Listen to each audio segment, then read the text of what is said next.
very short. And hello, I am a physical education student, Jin Kyo. Before starting the interview, I'm not good at English. You're doing fine. First question, kindly state your name and nationality. Okay, my name's William Cartwright, and I'm from the United States. United States. Okay. Next question is, what college and department are you affiliated with? I'm in the Department of American Studies. American Studies. Yeah, 미국 Ah, 전공. yes. And what classes do you teach every spring and fall semester?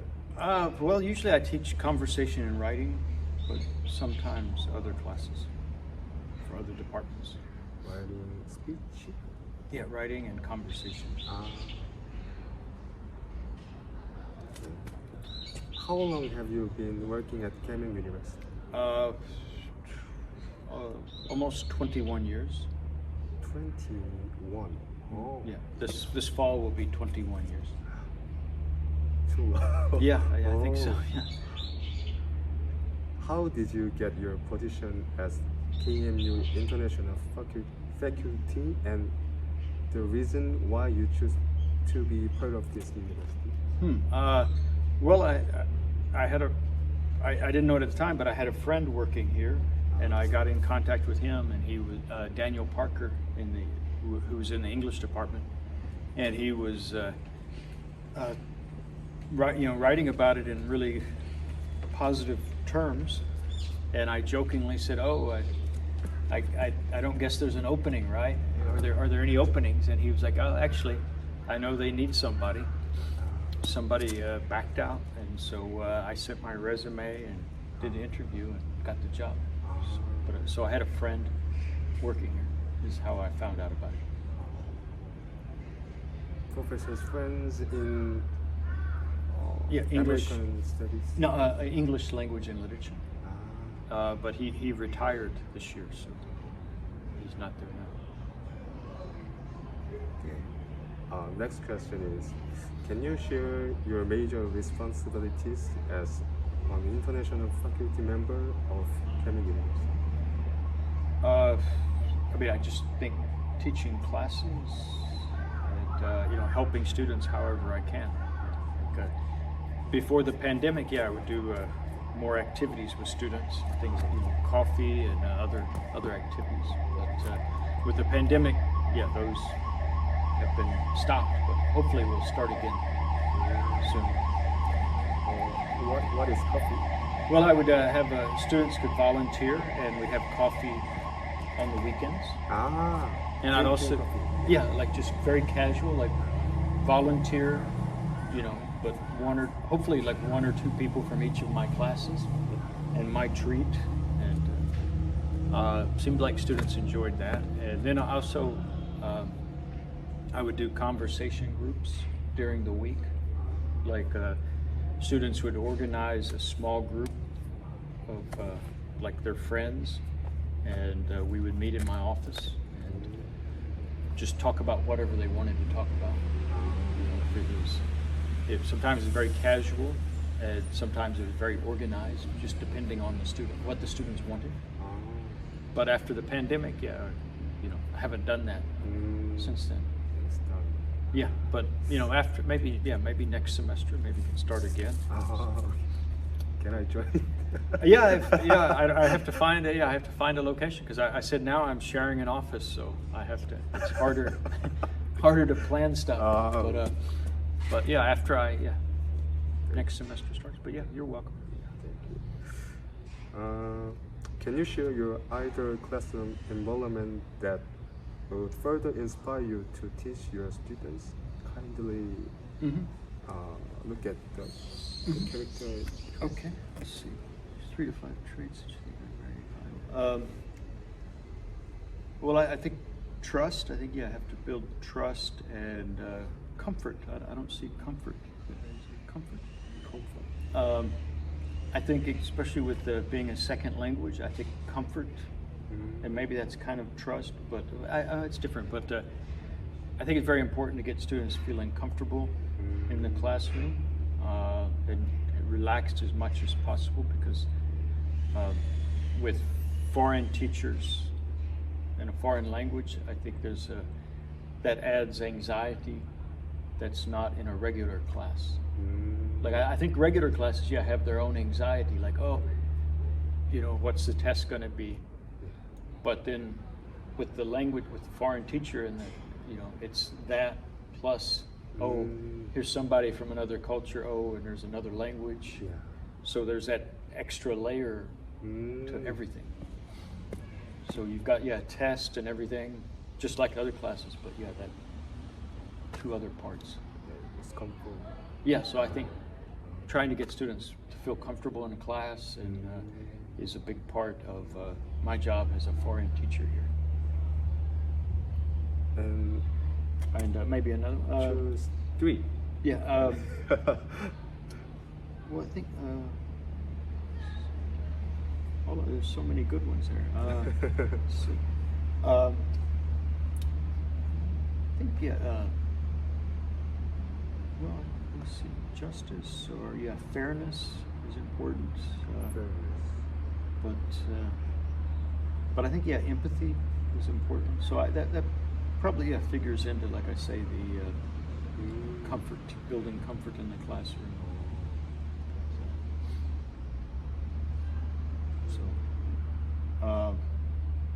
And I think the integrity.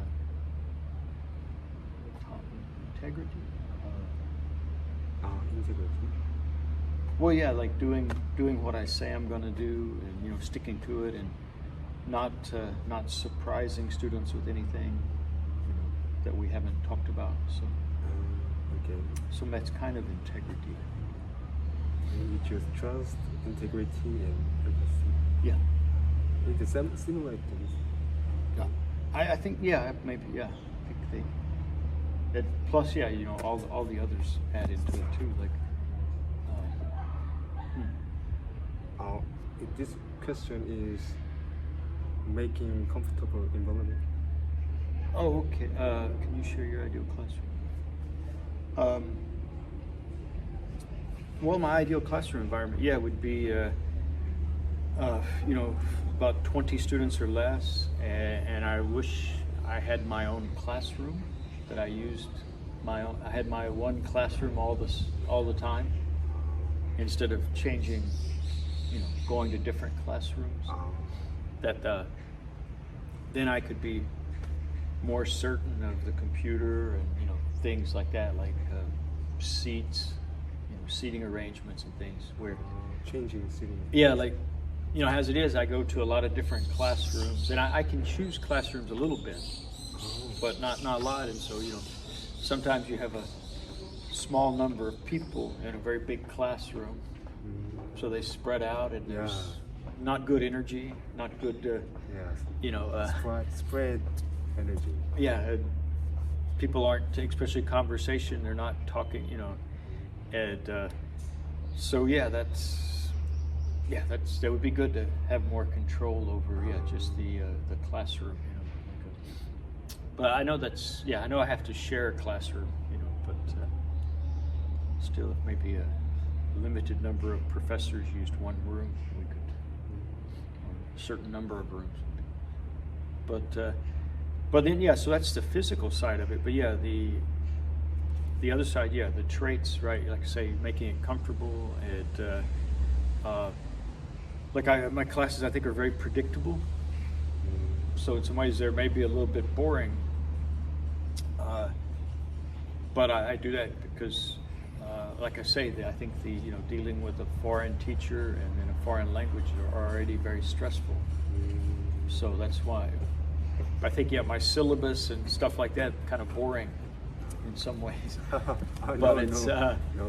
But it's because I don't, I'm not surprising students with a quiz or something that's things like that. I don't do anything like that. Well, I think some teachers they do some stuff like that just to students feel stressed out, and students maybe think they're learning more because they're stressed out or they're anxious, right? So I think some teachers, I don't think they plan it, but I think their behavior sometimes becomes kind of a game, you know, or something. I don't think it helps the teaching. I don't know. I've been a student with some teachers like that, I think, and so I try not to be that way, where there's no game, there's no hidden game, or there's no emergencies, there's nothing like that, right? So, but I've known some teachers, who kind of seem to create emergencies. Maybe you've had that experience, like sudden dates, like this is due tomorrow or something,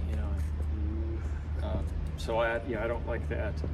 I try to never do anything like that. So, okay. But I don't know any teachers here that do that. But I've experienced in the past. And I don't think they're. I'm sure there are mean, bad teachers, but I think most of them don't realize the game they're playing sometimes. And do you engage in any leisure physical activity? Well, before the pandemic, I did yoga and Pilates a lot. Pilates? Yeah, Pilates. Pilates. I do it sometimes on my own, but until about the last 2 weeks, I've been very busy, and so I haven't exercised. But usually every morning, or almost every morning, I do jumping jacks and push-ups, things like that, for about 10 minutes. So pull-ups, but not a lot, but just a few. Professor's feet is very good. No, I don't do that many. And I'm not consistent. And now I've been I felt too busy for the last 2 weeks. It's like strong.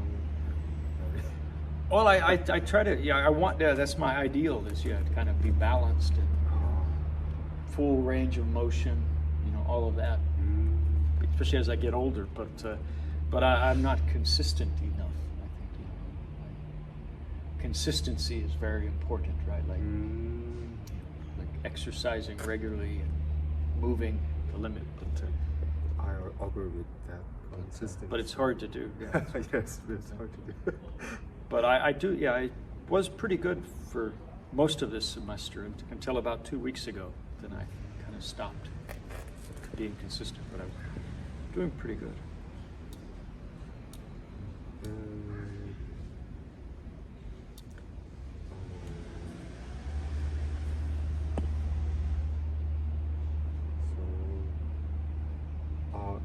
Last question. Yeah, sure. Yeah, whatever you need to ask it.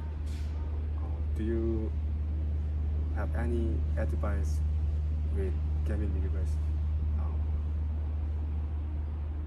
about future and dream?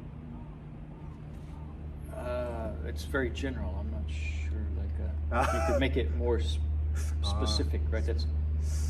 You mean mine, or like students' future, or the direction of the university, or like? It's very common question.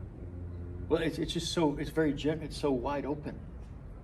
Like, if I imagine, like, I have no idea which way the university should go, right? Like, because I know it's very complicated, environment for universities now. But for students, I don't know, like, there's Korean society in a lot of countries around the world, right? Like, a lot of more older people. So if you're thinking about your career in the future, thinking about, dealing with older people and, right, making exercise programs aimed for older people, with their concerns and their goals not better farther away. So my question is over. Okay. It's done. Okay, great. So, you did a good job. Yeah, Thank you. thank you. And, All right. Okay. Okay, we're gonna say bye then. Okay. Yes. So yeah, I hope I gave you something you could use for your Yes. project. And good luck in the future. Okay, thank you. And I'll see you around, I hope.